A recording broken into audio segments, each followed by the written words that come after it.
Hey everyone, Mike Leone here from ESG, and I'm here to talk about blockchain. You've probably heard of blockchain or Bitcoin. Maybe you've gone deeper and heard about Ethereum. But oftentimes the conversation comes back to a higher level. I can't tell you the number of people that come back and say, yeah, great, but that doesn't matter to me, so I don't care. I'm here to say you should care, and here's why. Blockchain is a disruptive technology that can and will change the way we do things. And let me be clear, this is not just Bitcoin. Bitcoin, as well as the thousands of other cryptocurrencies, leverage blockchain as the technological foundation. This represents a single use case in the financial industry where blockchain can help deliver and supply the management of a digital currency. Is cryptocurrency the most widely adopted use case? Absolutely, but this is slowly changing, especially as an increasing focus is being put on blockchain use cases outside of digital currencies.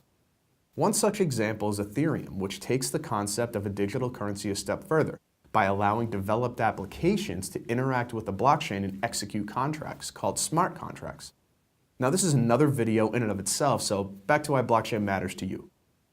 The answer revolves around three core pillars: decentralization, consensus, and security.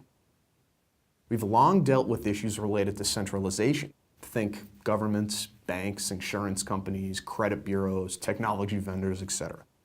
Each of those entities serves as a primary holder of valuable personal data: our finances, our memories, our security and protection. What happens if something goes wrong at any one of those entities? What happens if your bank is hacked, your identity is stolen? Blockchain and decentralization allows you, the consumer or the true owner of that data, to control your own destiny in a sense. You no longer need to rely on a single entity that you're forced to trust to serve as a middleman, or worse, a preventer for you to complete and exchange your transaction.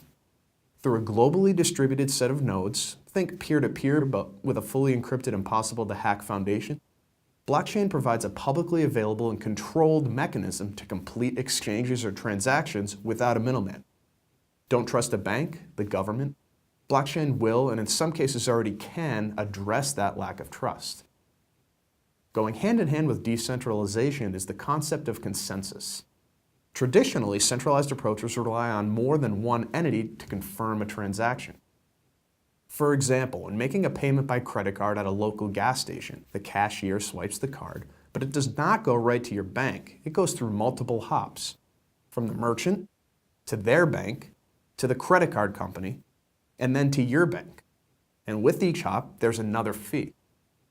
And you may trust that this process works, but you don't necessarily trust everyone involved: the cashier, or the gas station, or the bank the gas station uses. While this approach can be quite fast, it falls short in flexibility, freedom, and security. With blockchain, a transaction is made between two parties with no middleman. That transaction is then verified and validated by the public, not a centralized entity, across a global peer-to-peer network. Once validated, the transactions are distributed to all the other peers in the network, and eventually, when enough peers agree and confirm that the transaction is valid, the entire network provides a majority consensus of the truth through every node having an identical copy of the blockchain.